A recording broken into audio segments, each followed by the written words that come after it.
Well, for more on this, I'm being joined by Tochukwu Ohazurike, who is a human rights lawyer and a member of the People's Democratic Party in Imo State, Southeast Nigeria. Thank you so much for joining us. I hope I did not murder your name. No, you did very well. Thank you so much. A1. So let's have this conversation.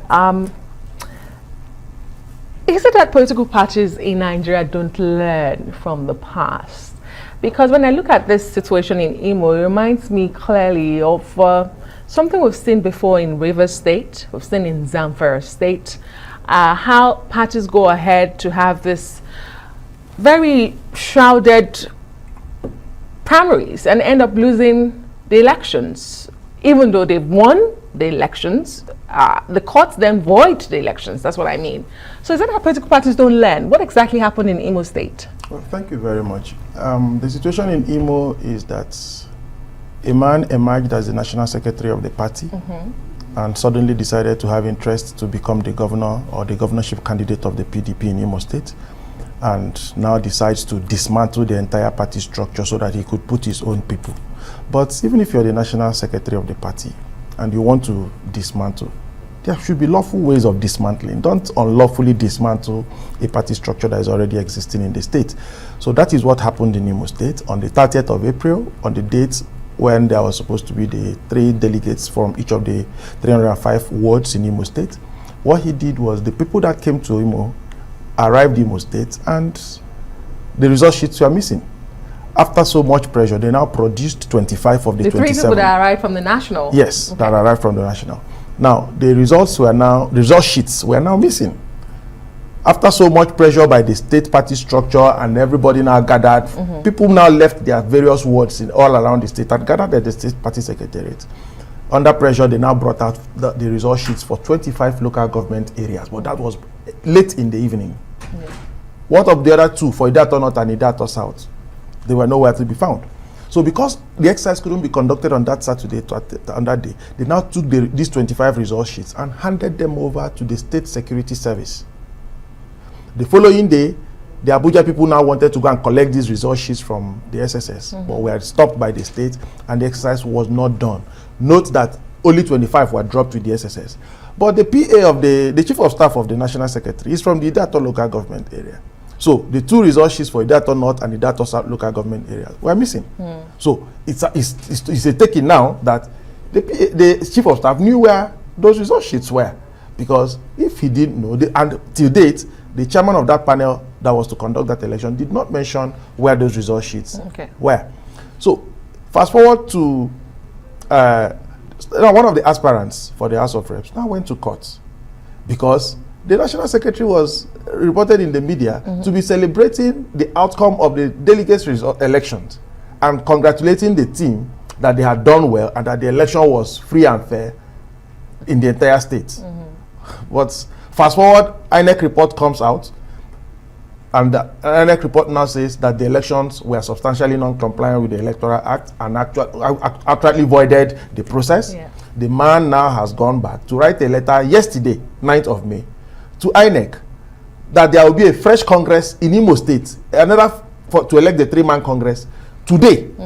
The INEC guidelines states clearly in Article 1.2 that any party that wants to restructure or reschedule elections will give INEC 7 days notice.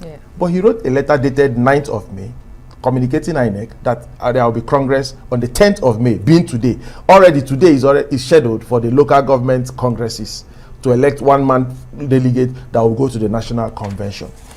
Now, note again in the court order that was issued by Justice Bello Kawu of the FCT High Court. In Order 3, the court strictly, clearly said, restrained PDP and INEC from recognizing any result emanating from the 3-man ad hoc delegate election in Imo State, or including or allowing any person who proposed that he was elected from that process from participating in any electoral process or voting. And also, just to be sure that they don't do what this unlawful thing PDP wants to do now, the court said that Congress that was held on the 30th, or indeed any other date, meaning that even the one that they have scheduled to do today will be voided. Will be voided because it violates the ruling of the So that sounds like a lot of trouble for the PDP, given the constraint of time, INEC's timetable. does the PDP risk not presenting candidates? Because this is the process that would lead to candidates emerging. Does the party risk not presenting candidates in the 2023 elections? Now, let me read the Electoral Act. Electoral Act, section 84, subsection 3. It says, okay, let me read subsection 13 first, which is direct to what we're discussing now. Where a political party fails to comply with the provisions of this act in the conduct of its primaries, its candidate for election shall not be included in the election for the particular position in issue. Now, what is the particular position in issue here? The court has voided the entire process in Imo State. Yes. So it means that the entire process in Imo State will be void. Now, in 84.3 says a political party shall not impose disqualification because they have gone ahead to disqualify people in the same Imo State who are not, in the view of the national secretary, supporting what he wants to do to dismantle the structure. So he has gone ahead to, disqualify them from contesting the election, even when the screening panel and the screening appeal panel had cleared them. He got them to write a different report after they had submitted their earlier report, their original report. He got them to write another report. How can an appeal panel disqualify somebody who did not have a petition before them, who they did not invite? But after submitting their report, the chairman insisted and the secretary insisted, and they went back and just coined another report. So what is the way forward? Because we are really running out of time here. Yes. Now, the way forward, first, is that the PDP should hear this, that I will say now. Anybody who likes Iyoshi Ayu should tell him. Anybody who likes the PDP should tell them to go and hear this and check very well. The national secretary of the party, Senator Samuel Anyanwu, was expelled from the party in 2019. He did not in any way appeal that expulsion. That expulsion started from his ward in Amimo, in Ikeduru local government area of Imo State. He went to the local governments. It went to the Owerri zone. It went to the state, and it was ratified. Why was the panel set up to even investigate in the first place? Imo State PDP won the entire, every ward in the entire of Owerri zone during the 2019 governorship election, except Amimo ward. So the party was like, how could we have won every other ward except one? Okay. Now, so he's not a member of the party. But, because of things and, lack of keeping up adequate records and stuff, they may not have known. And he has been elected as the national secretary.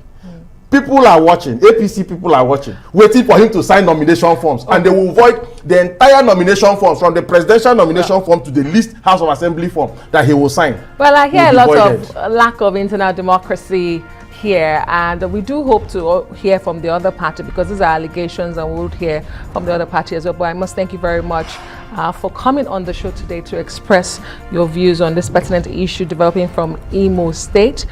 Thank you so much for being on the show. I'm just trying to get your correct name properly. Tochukwu Ohazurike, human rights lawyer and a member of the People's Democratic Party in Imo State. Thank you once again.